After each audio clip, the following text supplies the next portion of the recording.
Good morning friends. এখন বাজে সকাল 9টা। দেখো আজকে আমি বাপের বাড়িতে আছি, তো এখানে সকালবেলায় ছেলে ঘুম থেকে উঠে খেলা করছে, তারপর মা চা আর বিস্কুট দিয়েছে। এবার আমি একটু মায়েদের বাগানে গেছি। এখানে এই লেবু গাছটায় দেখো প্রথম লেবু হয়েছে। হ্যাঁ, তারপর দেখো এগুলো কি সুন্দর পান গাছ হয়েছে বাড়িতে। হ্যাঁ, এবার আমি গেছি কাকিদের বাগানে।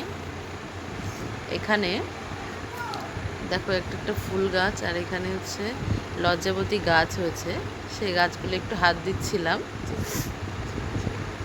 হ্যাঁ, এবার আমি কাকিদের কুমড়ো গাছে খুব ভালো কুমড়োর পাতা হয়েছে, ওগুলো দেখেই একটু খেতে ইচ্ছা করছিল। তো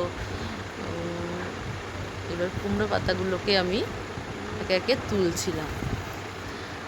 কুমড়ো পাতাগুলো তুলে মাকে বললাম, মা একটু কুমড়ো পাতা বাটা করো। তো মা আমার কথা মতো কুমড়ো পাতাগুলোকে ভালো করে ধুয়ে পরিষ্কার করে বাটা করছিল। দেখো কুমড়ো পাতাগুলো আমি একে একে তুলছি, তুলে মাকে বললাম এগুলো বাটা করতে। মা এবার এগুলোকে নিয়ে ভালো করে ধুয়ে পরিষ্কার করে বেটে রান্না করছিল। দেখো অনেকদিন আগে এই কুমড়ো পাতা খেয়েছিলাম, তো তাই একটু ইচ্ছে হলো খেতে।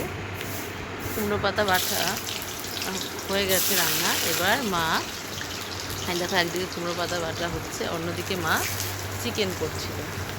তো তার জন্য আলুগুলোকে প্রথমে ভেজে নিল, আর এই যে মাংসগুলোকে ধুয়ে পরিষ্কার করে নিয়েছে মা।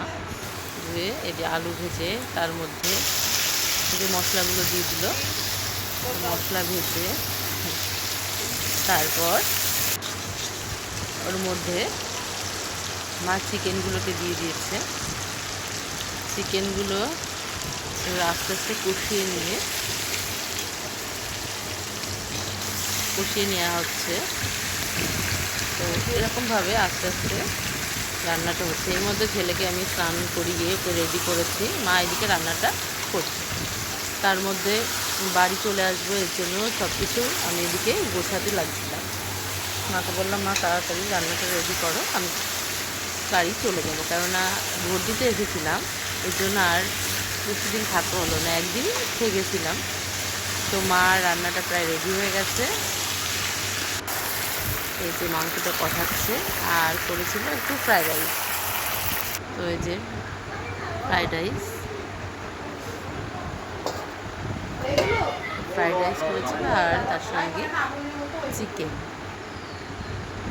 তো এই ছিল আজকের মেনু। তো তোমাদের ভিডিওটা কেমন লাগলো আমাকে জানিও। টাটা।